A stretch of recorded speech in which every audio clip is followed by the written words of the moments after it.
Good morning dear students. आज शायद आप लोग बहुत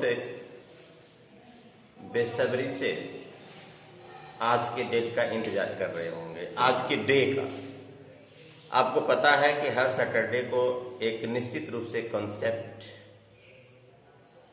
आपके भावी रूपी इमारत के नींव को मजबूत करने के लिए मैं देता हूं। शायद इसके लिए आप लोग बहुत ही उत्सुक होंगे, काफी उत्सुक होंगे। शायद आप लोग प्रेडिकेट्स भी करते होंगे कि शायद सर आज इस प्रकार के कॉन्सेप्ट को डालेंगे। डियर स्टूडेंट्स, आपको यह पता है जब फायर ब्रिगेड आता है जलते हुए इमारत को बुझाने के लिए, जब फायर ब्रिगेड आता है जलते हुए इमारत को बुझाने के लिए, तो वह क्या करता है? उसका तीन ही सिद्धांत है, तीन ही सिद्धांत पर काम करता है। या तो दहनशील पदार्थ कंबस्टेबल सब्सटेंस को रिमूव कर दिया जाए। Number 2, supporter of the combustibles, supporter of combustion को भी रिमूव कर दिया जाए। नंबर 3, इग्निशन टेम्परेचर में परिवर्तन ला दिया जाए। इसी तीन सिद्धांत पर आपका फायर ब्रिगेड काम करता है, अग्निशामक यंत्र काम करता है।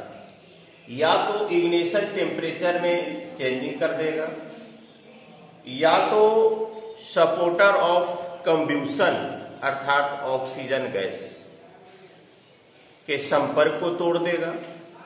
और जो समाज के जो लोग होते हैं वह प्राय कोशिश करते हैं कि जो आसपास में कंबस्टेबल सब्सटेंस है, दहनशील पदार्थ है, उसको हटाने का प्रयास करते हैं। आप लोग देखे होंगे प्रायः गांवों में ये तीन में से कोई अगर एक अब्सेंट हो जाता है, तीन में से अगर कोई एक अब्सेंट हो जाता है तो जलती हुई इमारत, जलती हुई लकड़ी बुझ जाती है। लेकिन अगर आग अपनी चरम सीमा पर है, अगर वह अपनी चरम सीमा पर प्रज्वलित हो रहा है, तो शायद आपका यह सक्सेस होने में काफी समय ले सकता है। ज्यादा फायर ब्रिगेड, ज्यादा अग्निशामक यंत्रों का प्रयोग करना होगा। तो आपको यह पता है कि हर दहनशील पदार्थ को जलने के लिए एक न्यूनतम उसका अपना टेम्परेचर होता है। हर दहनशील पदार्थों को जलने के लिए उसका एक अपना मिनिमम टेम्परेचर होता है। जब तक वह अपने मिनिमम टेम्परेचर तक पहुंच नहीं पाता है, तब तक वह अपने इग्निशन टेम्परेचर को प्राप्त नहीं कर पाएगा और ऑक्सीडेशन या कंब्यूशन की प्रक्रिया नहीं होगी। इसके लिए हम लोग क्या करते हैं? बाहर से हीट की आपूर्ति करते हैं, बाहर से हीट की आपूर्ति करते हैं। जैसे आप देखे होंगे घर में जो आपका एलपीजी है, लिक्विफाइड पेट्रोलियम गैस है, लिक्विफाइड पेट्रोलियम गैस है, इसे इग्निशन टेम्परेचर तक पहुंचाने के लिए उसका लाइटर का एक चिंगारी ही काफी है। लाइटर का एक चिंगारी ही काफी है। श्वेत फास्फोरस जो कि कमरे के टेम्परेचर पर स्वतः जल उठता है, एट द रूम टेम्परेचर, कमरे के ताप पर स्वतः जल उठता है। इसका मतलब होता है कि श्वेत फास्फोरस का ignition temperature equal to the near about room temperature, लगभग कमरे के ताप के बराबर होता है। अगर आप श्वेत फास्फोरस को डार्कनेस कमरे में टेबल पर रखा जाए तो ऑक्सीजन से संयोग करके ऑक्सीडाइज्ड होगा, ऑक्सीडेशन की प्रक्रिया को संपादित करेगा और पूरे कमरे को प्रकाशमय कर देगा। इसलिए हम लोग श्वेत फास्फोरस को पानी में डुबो कर रखते हैं। वी कीप श्वेत फास्फोरस इमर्ज इन वाटर, ताकि वह अपने इग्निशन टेम्परेचर को प्राप्त नहीं कर सके, वह अपने इग्निशन टेम्परेचर को प्राप्त नहीं कर सके। तो प्रकृति के जितने भी कंबस्टेबल सब्सटेंस हैं, सबों का इग्निशन टेम्परेचर अलग अलग होता है। सबों का इग्निशन टेम्परेचर अलग अलग होता है। भाई क्यों? लीजिए कोयला का ही लीजिए, टाइप ऑफ कोल्स, लिग्नाइट है, एंथ्रासाइट है, बिटुमिनस है। इन सबों में कार्बन की मात्रा अलग अलग है, मॉइस्चर की मात्रा अलग अलग है, नॉन कंबस्टेबल सब्सटेंस की मात्रा अलग अलग है। इसलिए सबों को जलाने के लिए अलग अलग मात्रा में हीट बाहर से देने की आवश्यकता पड़ती है। लकड़ी को जलाते हैं तो लकड़ी तभी जल पाएगी जब तक उसमें से वेपराइज सब्सटेंस, मॉइस्चर्स बाहर नहीं निकल पाते हैं। हमारे गांव समाज की महिलाएं, जिसमें एलपीजी चूल्हा का आविष्कार नहीं हुआ था, परंपरागत चूल्हा का उपयोग करती थी, जो कि स्वास्थ्य के लिए हानिकारक भी था। लगातार सेवन करने से एक हार्मफुल, एक लंबे समय के बाद उत्पन्न करता था। महिलाएं क्या करती थी? परंपरागत चूल्हे में उस लकड़ी पर पहले किरासन तेल डालकर सलाई के तिल्ली से मार देती थी, और उस किरासन तेल के जलने से जो हीट उत्पन्न हुआ, उस कंबस्टेबल वुड में जो वेपराइज सब्सटेंस था, जो मॉइस्चर था, जो नमी था, जो आर्द्रता था, उसको दूर करने का वह प्रयास करता है। तब वह लकड़ी जलना प्रारंभ करता है। अगर आपको एक सलाई या 1000 सलाई दे दिया जाए और एक लकड़ी का टुकड़ा दे दिया जाए, लाख प्रयास कीजिएगा नहीं जलेगा, सवाल ही नहीं उठता है। इसलिए लकड़ी जलना तभी प्रारंभ करेगा जब वो अपने इग्निशन टेम्परेचर पर पहुंचे। सलाई का तिल्ली, सलाई का ढोका, उसमें लाल फास्फोरस, जब 1-2 बार उसको फ्रिक्शन करते हैं तो सलाई के तिल्ली में जो chemical substance at the top persons, तो वह 1-2 बार घर्षण करने के बाद वह अपने इग्निशन टेम्परेचर तक पहुंच जाता है और सलाई का तिल्ली जल उठता है। तो डियर स्टूडेंट्स, जितने भी प्रकृति में कंबस्टेबल सब्सटेंस हैं या दहन की प्रक्रिया को संपादित करने के लिए, कंबशन के प्रक्रिया को संपादित करने के लिए 3 चीज आवश्यक है। नंबर 1, कंबस्टेबल सब्सटेंस, वह पदार्थ जलने योग्य हो, लोहा पत्थर कंकड़ ये सब नहीं हो। Number 2, supporter of the combustion, oxygen की उपलब्धि हो, और इग्निशन टेम्परेचर, ये 3 चीज मस्ट है किसी भी दहन के प्रक्रिया को संपादित करने के लिए। डियर स्टूडेंट्स, दहन की प्रक्रिया, कंबशन की प्रक्रिया लगभग मोस्टली ऑक्सीजन के उपस्थिति में होती है, इसलिए इसको ऑक्सीडेशन रिएक्शन भी कहते हैं। कुछ ऐसे कंबशन है जो गैर ऑक्सीजन के उपस्थिति में होती है, तो उसको दहन कहेंगे लेकिन ऑक्सीडेशन नहीं कहेंगे। जैसे मैग्नीशियम का फीता क्लोरीन के उपस्थिति में जलकर भारी मात्रा में ऊष्मा और मैग्नीशियम क्लोराइड बनाता है, तो यह आपका ऑक्सीडेशन नहीं हुआ, यह आपका कंबशन हुआ। ऑक्सीडेशन इसको नहीं कहेंगे। All oxidation are combustion but all combustions are not oxidation. सारे दहन ऑक्सीकरण नहीं कहलाते हैं और सारे ऑक्सीकरण दहन कहलाते हैं। तो डियर स्टूडेंट्स, आज का हमारा जो टॉपिक था, why put water on the burning wood is the extinguished. जलते हुए लकड़ी के टुकड़े पर पानी डालने से वह बुझ क्यों जाता है। अब शायद इस प्रश्न का उत्तर आप समझ गए होंगे। एक सफल शिक्षक का ये उसका अपना निजी व्यक्तित्व होता है कि जब तक विद्यार्थी को भूमिका का कल्पना नहीं करेगा, डायरेक्ट टॉपिक्स पर आने के बाद जानते हैं क्या होता है, खुदा पहाड़ निकली चुहिया की लोकोक्ति चरितार्थ होती है।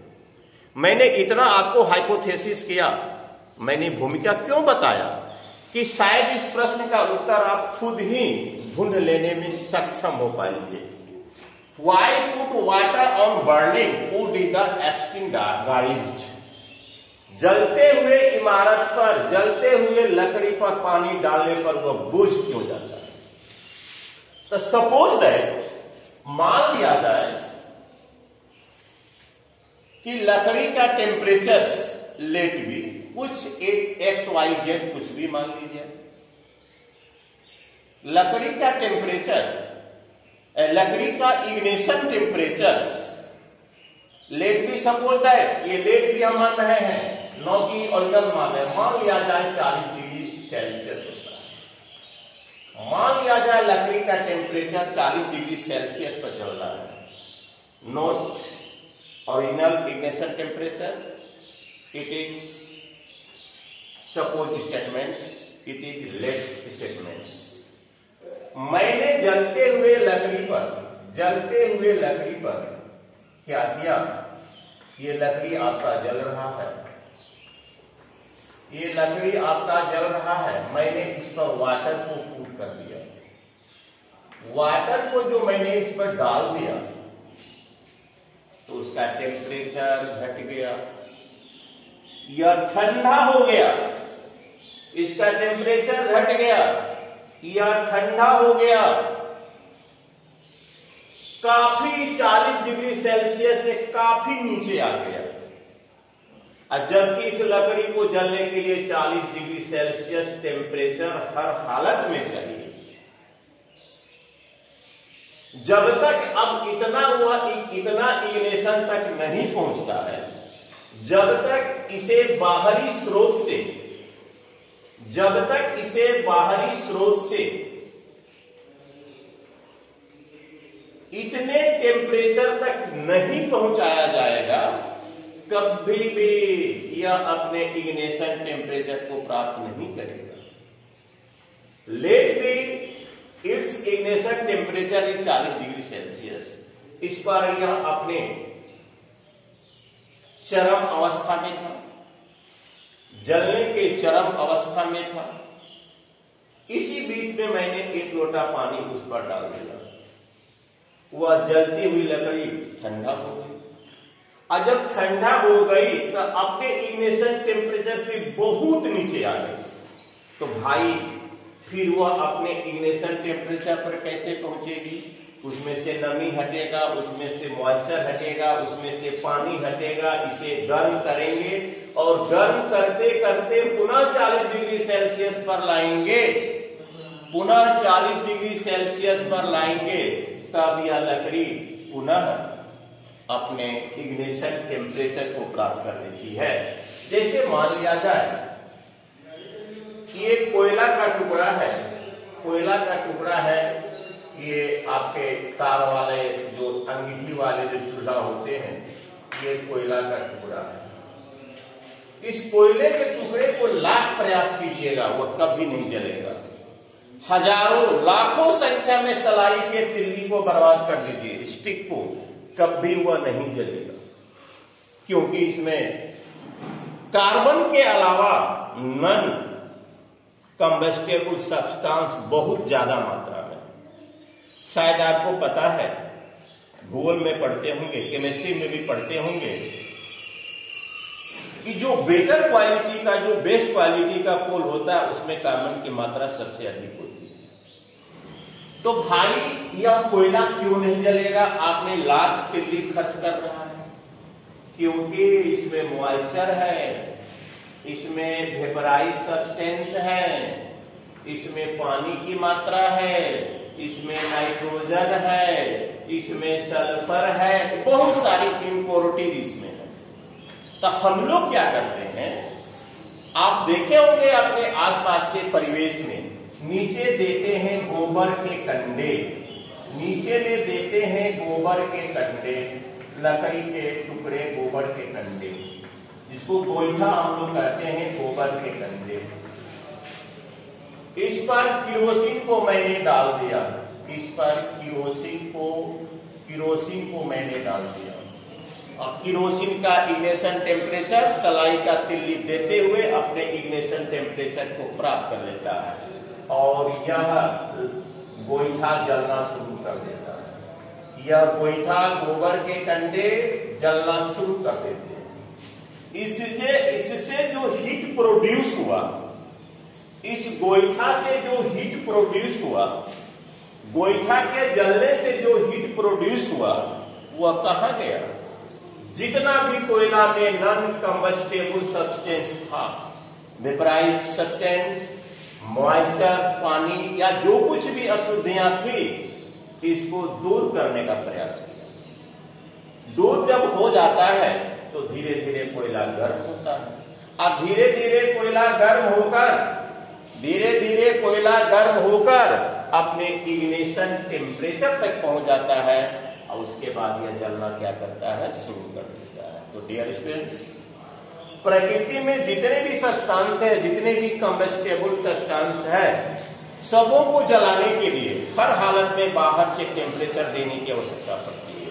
चाहे टेम्परेचर की क्वांटिटी फ्यू हो, चाहे हाई हो, चाहे एक स्पार्किंग के पार्टिकल्स के बराबर हो। जैसे आपका एलपीजी को जलाने के लिए एक चिंगारी ही काफी होता है, एक चिंगारी ओनली काफी होता है, जो कि दिन के समय में अगर केयरफुल अटेंशन तरीके से नहीं देखेंगे तो दिखाई नहीं पड़ेगा, रात में तो दिखाई जरूर पड़ेगा। तो डियर स्टूडेंट्स, आज सैटरडे को मैंने जो प्रॉमिस किया था, एक आपको कॉन्सेप्ट दिया। ये कॉन्सेप्ट आपका 6 में भी है, क्लास 7 में भी है, क्लास 8 में भी है, 9th में मिला जुला कर नहीं है, लेकिन अंडरस्टैंडिंग के लिए 9th क्लास के लिए बहुत ही मोस्ट इंपॉर्टेंट कॉन्सेप्ट है। और 10th में तो खैर उनका विषय वस्तु भी है, 10th वाले विद्यार्थी के लिए तो उनका विषय वस्तु है। डियर स्टूडेंट, इसे जरूर देखेंगे, और कम से कम जितने हमारे डियर स्टूडेंट्स अभी जो अध्ययनरत हैं हमारे विद्यालय में क्लास 6 से 10 तक, उतना व्यू कम से कम जरूर होना चाहिए। मुझे भारी एनर्जी मिलेगी ताकि अगला हम ऑनलाइन क्लासेस और बेहतर कर सके। Thank you very much.